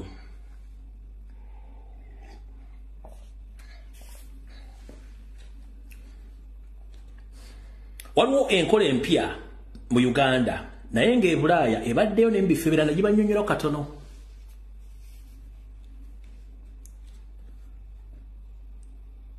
Enkola ebatera gikozesa mu byakwerinda n'abambega. Museveni ayina obubinja bw'abatemu obuli mu East Africa nga tebulimanyikiddwako mu bitabo by'amagye wadde ya public service. Naye nga basula mu hotels. Njabbaletera footage w'ebifaananyi n'amanya gaabwe either ku Friday. N'ennamba zaabwe z'essimu. Naye kati enkola yiino mwegendereze nnyo abakozi b'ebikolobero bagamba nti bafudde ne batalaga feesi za bamirambo gyabwe. Kiddamu mwegendereze nnyo abakozi b'ebikolobero oba wa SFC oba wa UPDF oba muyaye ku Sutwiti oba ani nga tebamulaze face ye public kale nga tebalaze ekifaananyi kye mu public mubeegendereze nnyo. Museveni ayagala kutandika kola mission eza black ops mission nga akuzikozesa ba person oba abantu abamisinga mu action nga tebamanyikiddwako mu data. Kwa muntegera bulungi nnyo. When we say someone is missing in action, kiba kitegeeza tokyaliwo mu presence, toliiwo. Era tebasobola kuddamu okukolaako mu kitundu kyonna. Naye nga basobola okukuyita ne bakuwa mission, n'ogikola, n'ogenda. Kati ne baba bakuttidde wantu wonna, abantu baba balina ekifaananyi nti ono yafadda. It can't happen okubanga yakomyewo, era tebasobola kutwala budde ku identifying who is you. Basobola okukumako omuliro, basobola okutemako omutwe, oba yennyini police esobola okuba amasasi ku mission. Nobody is going to care about that. Mukitegebe. Munfunye bulungi nnyo. Kati Museveni ayina obubinja bwasindise bwatandise okutraininga nga bwaba personnel aba missing in action. Ngati tebali mu system bakulaga nti gundi yafa oba gundi takyalabikirako ddala nenga bali mu kutendekebwa ate nga bali mu kukola ebikolwa eby'obutujju. Mujjukire omwaka gwe nabagamba nti ba serial criminals and ba serial killers babajja makomera during night yabatwala ne bakola missions ez'okutta n'okutemula abantu ne baddayo after eyo nayo system weeri. The likes of Arinaitwe and the other serial killers babafulumya ne bagenda bakola missions ne badda. Bwamala okutosobola kumanya ani yakutemya, tomanya ani yakoze eki, ani yakoze eki. Kino abadde bagobera ebiwozibozi bya sobi ne bayayiba ne babadde bababuulira bani badde bakola nabo emirimu gino. And I'm here to inform to the public that let no one fool you that the Bijambia squad is not known to the security operatives. No. The Bijambia squad, those assassins, they are well known to security operatives across the country, in the east, in the north, in the central, and other parts of the country. These assassins, the Bijambia, the big number of them, these are serial killers who are released at night from different prisons and given orders of assassinating or attacking families, and thereafter they go back to their cells after completing their missions. Njagadde kukola statement zino mu Luzungu abantu baziwulire nti bataba serial killers oba serial criminals ne bajja batema abantu, kubanga tosobola kungamba nti ebijambya bizze biti bibeera mu Uganda nga police terina records go bali bakutte ku gantu lyabadde wa kijambya nenga ate abantu bano police zibeera Kinyana Mpindi ne batta abantu nga ne bagenda okutta amaze bawoninga, kubanga when someone warns you oba buli muntu wakugamba nti why enkya tujja kusabwezi police ngabe police ne byokwerinda ngabe mayi mu ggwanga nti omuntu bwakulaba tugenda kujja mudeploying nga temwena go mugambyeko ne muguumika mu kitundu kyonna. Njagala ombuli ekitundu bagenda basudde ekibalo ky'okutema abantu police neguumika okumala ewiiki oba omwezi tekibanga okubanga nabagamba baina signals ezo security organization omuli ISO, SOC, MWI, police, SFC, n'ebitongole ebirala byonna puso pupu byonna baina security password codes ze basuula okwetoola Uganda yonna nga emmotoka ezo ziba zitambulamu abatemu owa traffic abagimanyi, owa police abagimanyi, owa prison abagimanyi, owa SFC abagimanyi nga buli wamu egenda kuyitawo. Kati n'abazibe misango bano ebijambira baba banyikiddwa olunaku lwe bagenda okukola, bwe bagenda okutema, bani bagenda okutema n'emmotoka ezigenda zibapikinga weeziri. Mu Uganda mulimu sniff dogs. Mu Uganda mulimu sniff dogs, embwa zino eziwunyiriza. Njagala ombuulira lwe baali basanzeeko nga batemye ekyalo bayita sniffer dogs nejja neewunyiriza nemanya nti bano bayisobona. Mwagala kunga nti abateme ebijambya bali nnyanyonyere bava mu kitundu ekyo.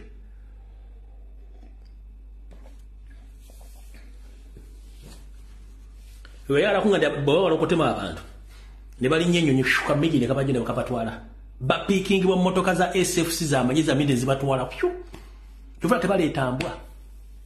They vanish from there and then nobody can get to know where they are. Kubanga bakimanyi bulungi nnyo. Bayina security clearance.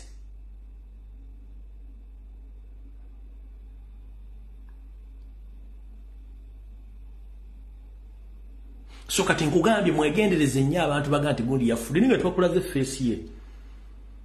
Nti gundi yafudde kubanga bijja abantu bafa bakulaga ekifaananyi ne bakulako ne case n'olaba n'otegeera bulungi nti yes omuntu yafudde. Ne zino cases basiri. Nga tulabye ku mugenzi. Mwegendereze nnyo. Ekyo nkibawadde mujja kiraba mu society zisinga obungi nga bakikola. Yensonga lwaki government yayo seri terivaayo on record okuleeta any assassination report in the public. Kubanga bwe tufuna abantu abakola forensics ne proper investigation ziba zirinkinga nga ziddayo mu security organs. Kyovula Museveni yaleeta engamba eri egamba pigs are killing people. Ne in the actual sense mbwongo gwategera walola sanzeke embizi ngekutte mundu. Personnel in government what? In government offices. Pigs akimanyi nti singa bakola proper investigations nga bakola forensics omutuufu trace zonna ziddayo nezirumika Museveni kubanga akimanyi pigs personnel in government offices akimanyi bulungi nnyo. Kati waddawo najja pigs mbwembizi zisa abantu no abategeeza kiri personnel in government offices. Mkitegedde bulungi nnyo. Takola statement ne bwe brief etya nga teyina meaning kubanga ye abalabanga baddofite mujja kutegeera. Bino tubyogera kubanga we have access ku media ekitali mu Uganda ti TV radio station zonna zibesinga kuba reporters. That is very easy to intimidate reporter obutafulumya information. It is very easy to intimidate editor oba producer nti information tegenda kuyita. Okitegera kubanga boche bagala. But kusomera ddala gwenda kutotwera kugenda kutiisa. Either you hack my page no kola byoyagala nenja giri coding angitekeyo. Tetulina ba editor, tetulina ba producer kati yensonga lwaki batadde kyetuyita diversion stunts blackmail nemboze zitakwakatagana ku social media buli kaseera. Notuka n'okungamba nti people are looking for media to divert people. For instance, nobody's sigenda kyogerako. Olwaleero omuntu ayagala okubeera relevant ennyo mu mawulire gwe bayita Omutima Bujingo ne kampuni yaabwe ya Muhozi Project. Guno ngamba nti omusajja takyasobola kusoma wadde okuwandika document yawandiise ekitabo. Mukirese ku media ono mugenzi olumustalinga mugenzi. Moses Sali yawandiise ekitabo. Can it happen? Mukiwadde hype. No tuuka ku stage whereby nti abayita ba public figures kati ba radio presenters kubanga abali tebalina mirimu. The likes of Gashumba kati yafuuka radio presenter.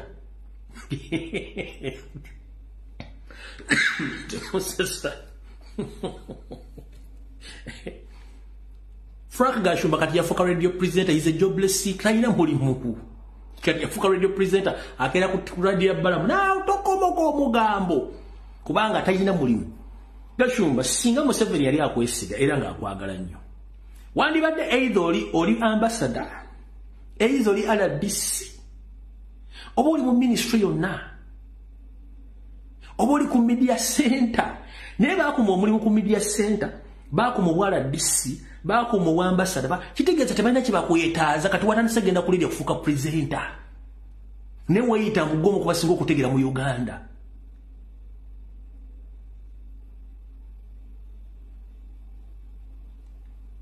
Ukitegera notuka ku TV ze Uganda nga abaana basoma mass communication tebakyasobola kufuna mulimu wabula baddiikuule bali ku TV ne radio kati.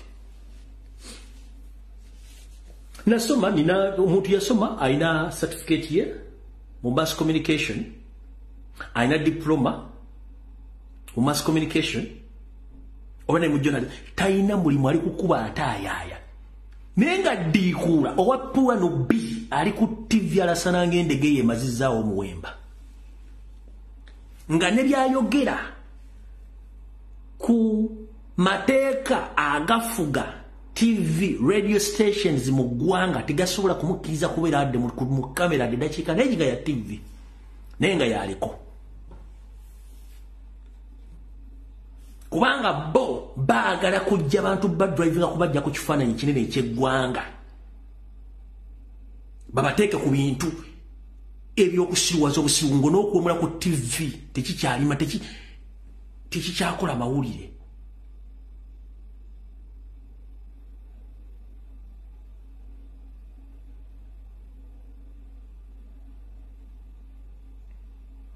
ne mu America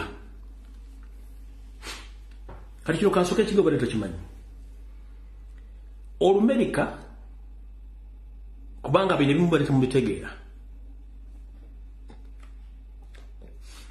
Omungereza yayogera Oluzungu ng'omuluyita Oluzungu lw'Omungereza lulala nnyo ku Lungereza lw'Obungereza nkansoka mbamenyeremu ekintu kino Olungereza lw'Omungereza Lungereza bwe luli awo waliwo olw'e Scotland waliwo olwa Ireland waliwo olw'e Canada waliwo Olumerika kati ate ne mu luzungu lw'Olumerika mulimu Olumerika mulimu Oluniga mulimu n'oluzungu olulala luli awo otuuka mu Amerika ng'aliyo oluzungu lwa mirundi 3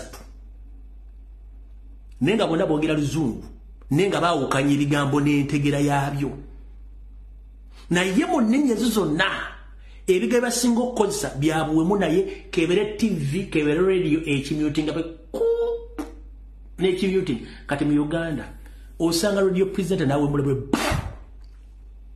ku TV olabwe tekisengejeddwako tekitaddemu wadde kafiruta n'osanga ku TikTok oli ajjamu empale n'eyambula buli lunaku minisita w'empisa n'obuwangwa yalaga luddawa n'osanga abaana bakugamba nti we are paid to record these videos tuzisaasanye ku social media gwe ekikulemu okutegeera nsisi gye tulimu kubanga Museveni waabaagala wali abateeke mu ssa ly'okuba nti okweyambula tegakyali mawulire okuta ebitundu by'ekyama tegakyali mawulire wano wendi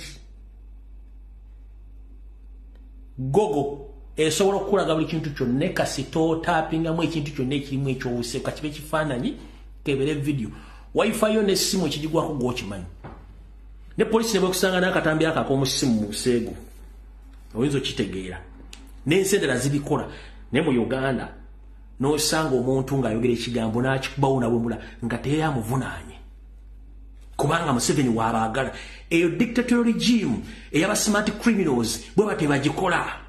They give you chance to become public nonsense kubanga bo kyebaagala mubeeraawo. That's why kati content ye natambula ku social media oli aleta microphone agituuzaawo ne batandika ekiboozi by'ekisiru naye nga tasobola kutuula okubuulira ku encouraging abantu nti mugende mulime sente bwezifuna zikolemu era bw'ogenda okunoonyereza kukola search ku social media video ezisinga okutrendinga ono yakyayo ono yawumudde kino ono bamukwatidde mu bwenzi n'osanga oli oyogedde ekigambo ekinene TV presenter radio presenter bano ba tiktokers awemudde atadde video nobody cares okumukolinga omugamba bino mukola byaki bandi badde luzira bonna as an example kino kiki kye basiga mbaana abato jjukira abaana abato bonna balina amasimu bagakozesa ki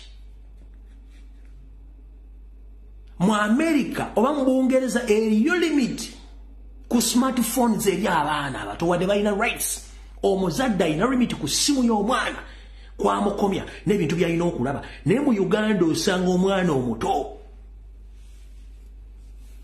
bamulese ku simu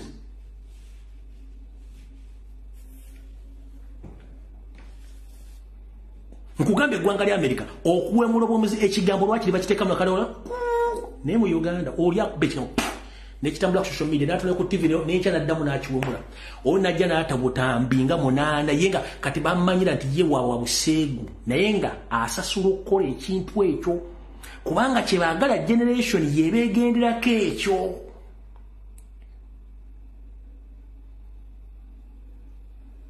ekyo mukyegendereze nnyo kyebagala generation etambulire ku ekyo okweyambula it's normal okuwemula it's normal kati generation zonna ezijja okulaga amabina it's normal okulaga amabere it's normal nenga program ezizimba eggwanga tezisobola kubeera ku media ezo kubanga abantu baziwa makulu kino kireetebwa nti minisita y'empisa baagijja mu action yakoma ku father recorder nenfa gye yafaamu teri yagimanya kubanga yali asi in fact kambajjukize mujjukira nti father recorder yakoma okusanctioninga yali agenda kukwatisa dizaluzinda waliwo abaserebu nga basatu byali agenda okuteeka mu kkomera bakwata recorder nga bamu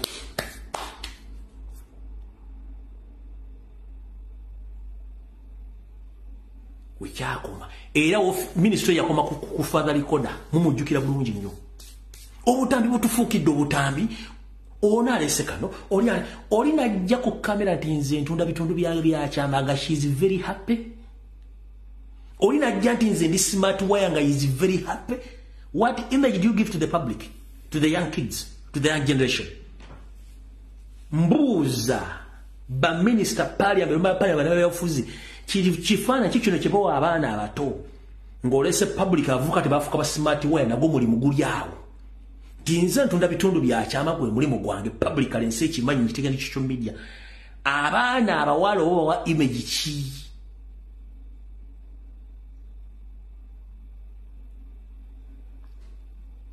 musendera kimenya mateeka ense ziri mu sharia logo batolina mutwe bakusibe myaka kafukunya n'ebisumbuzo bisula mu toyi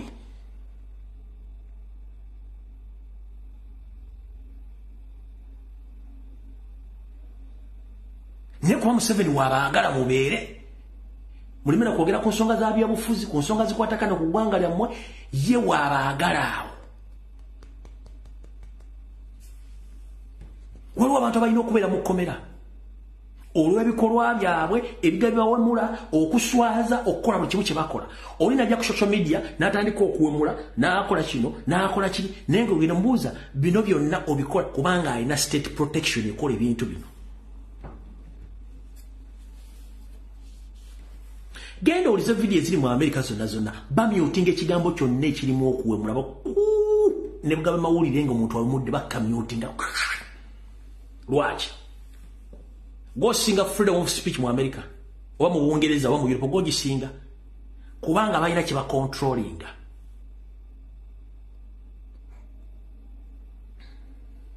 gomwana le Saudi Arabia kankubuuze oba ali Dubai bali mu season nazo eziri mu mateeka njagala ombuulireyo walola ye TikTok kimunsinga bakolemu ebintu bikola ku TikTok za Uganda era kifaananyi kye babasiigira eggwanga. What image does those people paint on our country and to the next generation? That being a smart wire is good.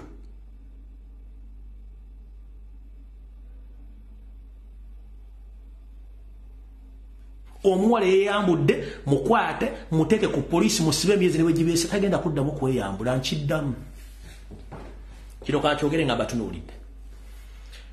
Ministry ya gender nekwatisa empisa njagala munkwatire abola basatu oba yeyambudde oba yatadde bunuduzi bo mu musibe ne wegiba myezi ne weguba mwezi ogu ng'agenze ruzira lwa kujja mu blouse kulaga bitundu byakyama obanga oli yayogedde ekigambo ekiwemula ku social media mukwato muteeke ruzira emyezi egi taliddamu kuwemula era ajja gamba banne okuwemula kubi as simple as that.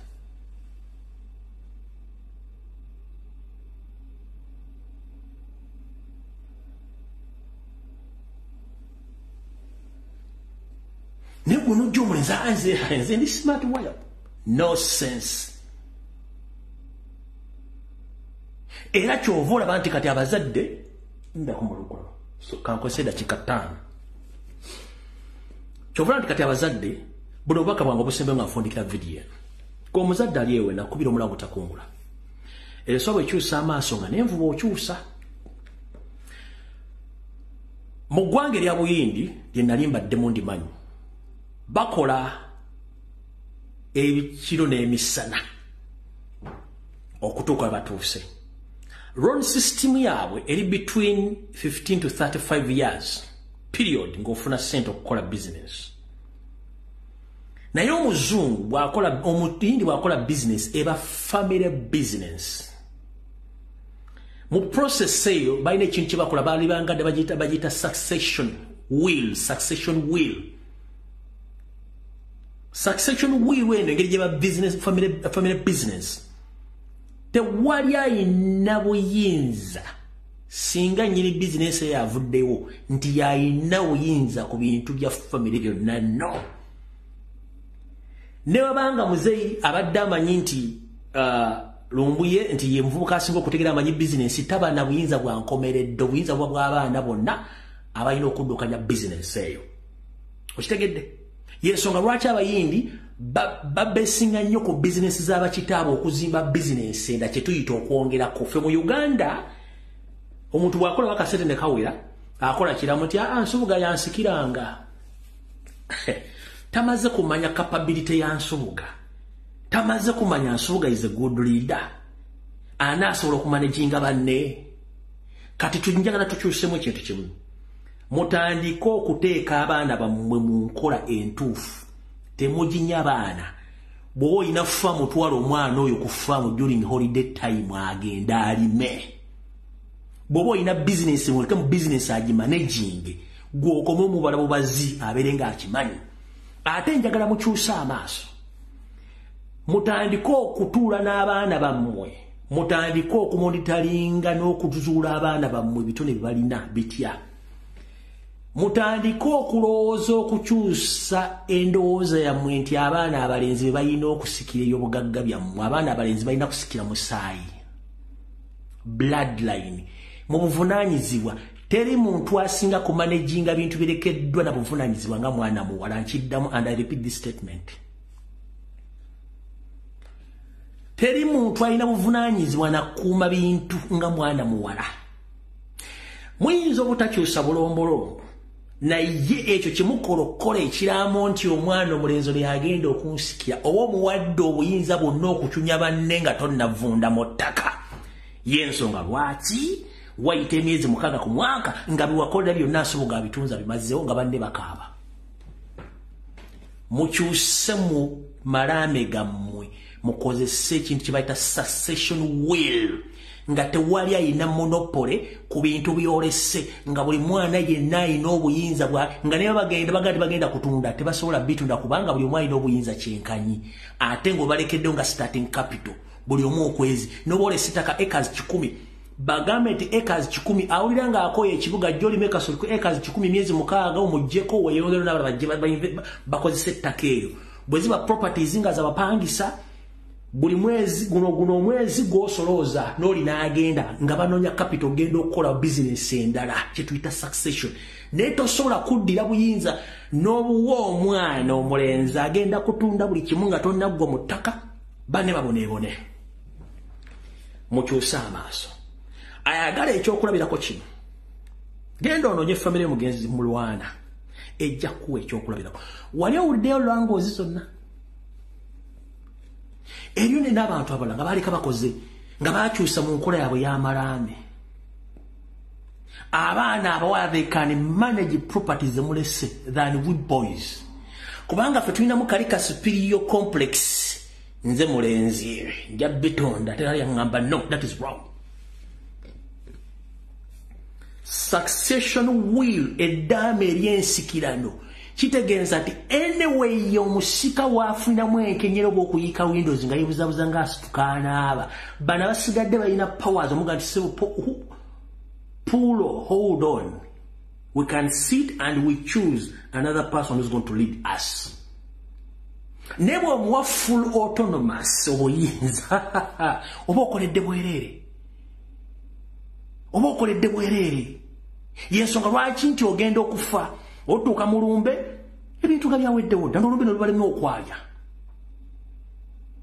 njagala mukyusemu akantu ako omuntu yenna akusikira asikire mu sayi so si management y'abintu byo bw'oba otuula ku mmeeza no ku lujjuliro ng'olya n'abaana bo tunuulira abaana bo obeetegereze mulimu abaana abeera b'enjawulo ne the moment kasoga nti oyo omwana wange mwagala nnyo kaweddemu emmwanyi gye weesiga tebamulamwa kuba naye akimanya nti anjagala nnyo kati aba agenda kucunya abasigadde kyokka nga balina rights zezimu so kino nkibagamba okusinziira ku kunoonyereza kwange kwendabye ne byendabye ne byemmanyi please abayina bizinensi abayina ssente mutandike okukyusa ebintu bino ng'obudde bukyali mu preparinga abaana bammwe okowala ebinaddako okoledde emyaka kafukunya weerumiza naye nga bwogenda okulekera ebintu olekedde enkwezenge ligaseyo girese ludda wa omuzira gukubidde emyaka 37 otulowe baseeko tonyotono okobaka ku nsi naye boolekedde ebintu bino are they good managers are going to manage your properties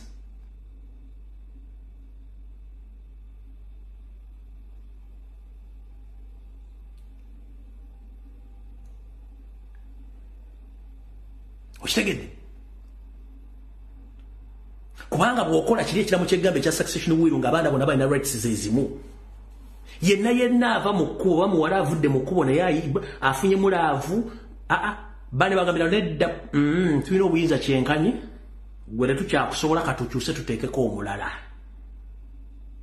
oli asobola sigaza ekifundikwa kye naye mu buyinza obw'okumanaginga ebintu bya muzeeyi mutuula mwenna mulina obuzibu nga ti ontakyasobola atandise bamuvuga right and center nga balonda omuyindi bw'ato bw'akikola kyovula nti omuyindi bateeka era bino simanyise bagalandi sanzi obuntu busaanizi obwo bwava eri India genda weetegereze nnyo obusaanizi simanyi gundi and sanzi company biki byava eri India kubanga bo bakikola nga manyi nti bizinensi nze bwenkola ebintu nenkoma wano omwana family egenda kwongera ebintu bino genda kwongera ebintu byo batebabikola so sinti nze bwenvaawo gwendekedde webikoma nno mukitegedde bulungi nnyo so gana amagezi nga kuwa either ogatwala oba ogalekawo nga kugambidde kikakatako okugalekawo kugambidde oba ogatwala okwekuba mu mutima kubanga bino bibyo tekisikuforcinga kutwala bintu bino gw'okusinzira ku njagalayo n'ebintu by'okoledde ebbanga n'abaana bo oli wa ddembe okukola ky'oyagala kubanga ebintu bibyo nega kuweebwa munno ekizimbisa omuweesi ku kkuba okulagirirwa okitegedde munnange mumenyekera ebintu naye within the period of one year ng'abaana ebintu babisaanyizaawo kuba tobategese mulekerawo okujinya abaana kubanga omwana gw'ojinya si gw'ogenda okubeera naye omwana omuwala agenda kubeera mudya omwana omulezi alina okumanaginga famire kati bw'omujinya beba abaana agamba nti nze muzeeyi sookompe properties zange nga okyali mulamu azifu where do you get the audacity and the power to ask me properties when I'm still alive onsaba otya gwe mwe abazadde omwana yenna kasita omuweerera n'amala emyaka 18 akula n'agaana okweyongera okusoma alina right okuvaawo oba constitution batekyamufuga constitution batekyakufuga nti omuvunaanyizibwako no obeera n'obuvunaanyizibwa ku mwana oyo ng'akyasoma then waweza emyaka 18 nga tayagala kusoma talina lukusa lwonna wadde right egamba nti asaba ejjiiko ya sukaali mu njuuyo so abazadde bangi mbalaba tanze muzeeyi yampaako ebyange ng'okyali mulamu azifu your father or your mother has a right on his own properties oba ndi mwana oba ndi taata oba ndi nnyoko nina right ku properties zange nazikola zange ziri manya gange not in your names so muzadde alina right okutunda ebintu bye ng'akyali mulamu n'abirya tolina ogenda muwaabira tekiriyo abavubuka mugende mukole abaana bawala mugende mukole mutandike okweyimirizaawo muzeeyi wo okutuuka we yatuuka okukola ebintu ebyo tiyali ku bya kitaawe tiyali ku bya nnyina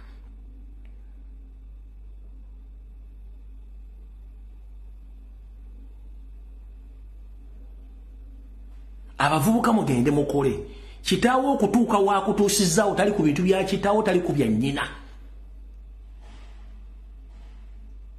naye mmwe muddaawo otandise n'okupulaninga muzeeyi omutte kuba gwe oyagala kutwala n'omutta nga toyina magezi gongera ku bintu by'ogenda twala.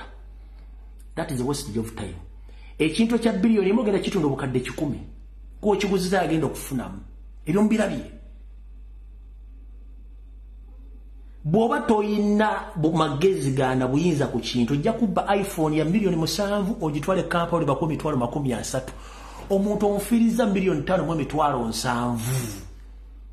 The same applies kumwa batagala kola. Tolina audacity buyinza kugamba muzeeyi mbunze njagala property zonga nkyali muri. Tekirina mu tteeka lya Uganda wonna we kyawandiikibwa nno.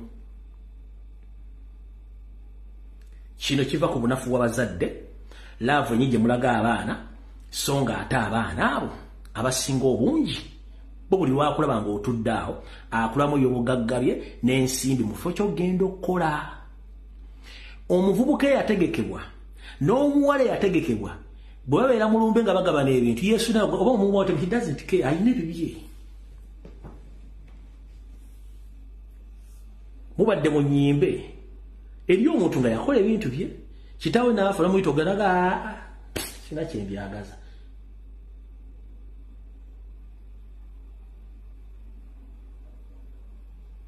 Sina kyembyagaza kubanga you are independent. Osobola okwekolera nga nfundikira.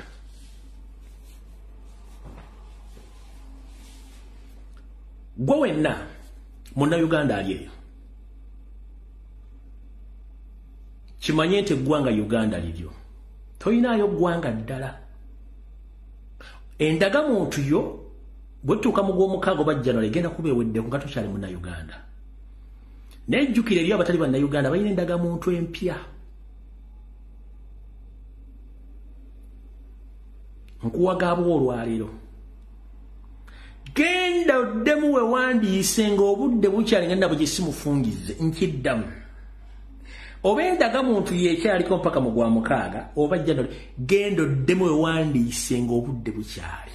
Akufumbireyo omutwe omufumbira ya bigere ne mwenkanye vumbe mugende mwe wandiise ng'obudde bukyali. Mukitegedde bulungi. Kale no nakulaba kakatuna bakyadde mukkiriza okugenda kwange kuno enswaswa etaano yerege ngalabi.